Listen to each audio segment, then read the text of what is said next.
So we have quite a few announcements from Evercade. That's the company that makes this sort of retro console, and we have new hardware, and we have a new game that sort of leaked out early. We'll go over all of that here. Hey everyone, welcome back to the channel. First, I want to start with the announcement that was made yesterday, and this is over on X from the official Evercade account.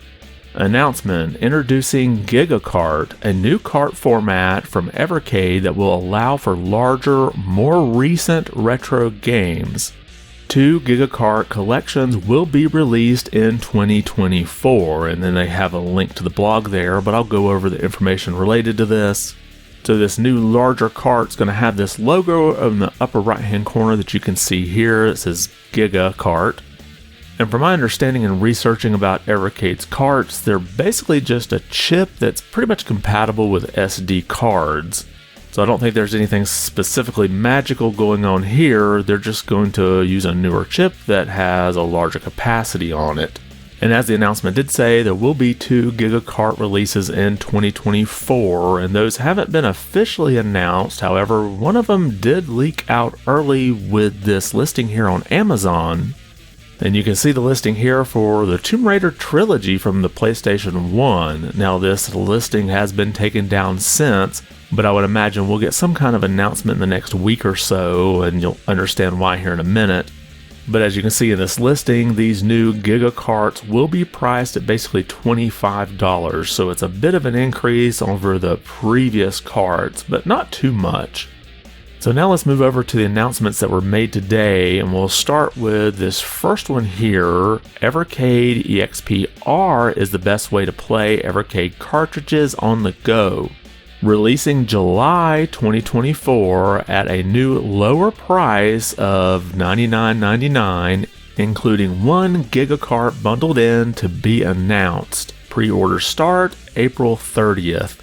Now we don't know what Giga Cart will be bundled yet, but I don't think it'll be that Tomb Raider one that leaked out. That one seems like it might be something they would want to sell separately. So what is different about this R version of the Evercade EXP?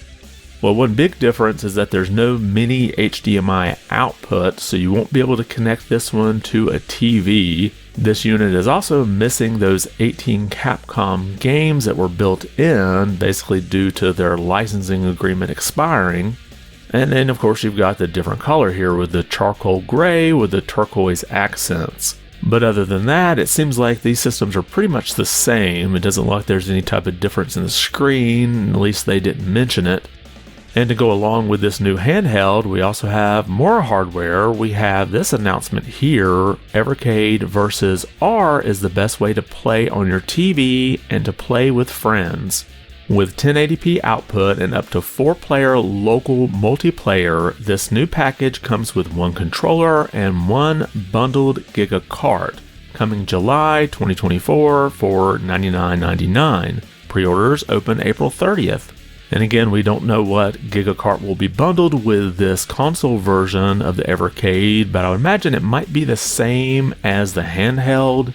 Since they said they have 2 Giga Carts coming, I really don't think they'll put Tomb Raider in one of these. I could be wrong, but I would expect both systems to have the same cart, which would be a bummer if you're planning to pick up both of these, but we'll just have to wait and see.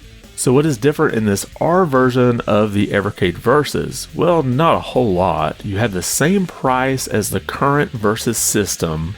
You will get that bundled Giga Cart, and you also have that charcoal gray and turquoise color scheme. Now, one interesting note I saw on their blog page, for some reason, Namco Museum Collections 1 and 2 are not supported on the Evercade Versus R. It doesn't seem to me like there would be some technical constraints that would prevent that, so if you have any idea of why the Namco Museum Collections 1 and 2 won't work on the Evercade Versus R, let me know in the comments below. And then we sort of have a third announcement that didn't get a whole lot of attention, but they did put a new video up about this, and that's that they've also updated their user interface with some neat features. Now this new interface is also available on the current system, so you can go ahead and take advantage of that if you have those. So what new features are in this new interface? Well, you have a library feature that will list all of the cartridges available. And when you insert a cartridge, it will light that up in the library so you can keep up with what you own.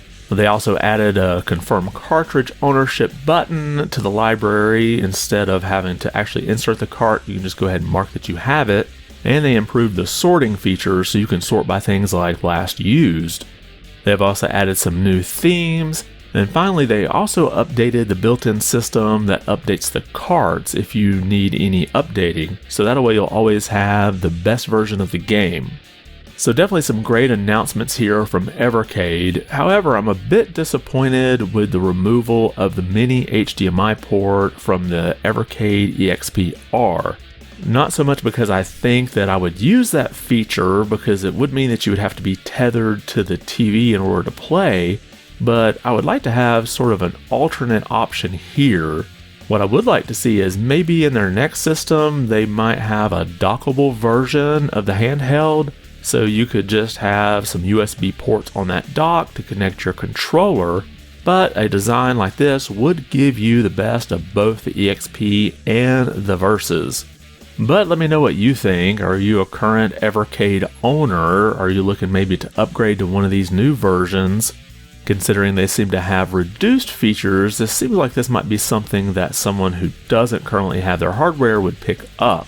And for that case, if you don't have an Evercade, does this make you want to buy one now? Or maybe just hold out a little bit longer to see if they release a dockable version? Drop your comments below and let me know your thoughts. And if you liked the video, be sure to give it a thumbs up. And if you haven't subscribed yet, consider doing so. It really does help the channel out quite a bit. I want to thank you for watching and be good.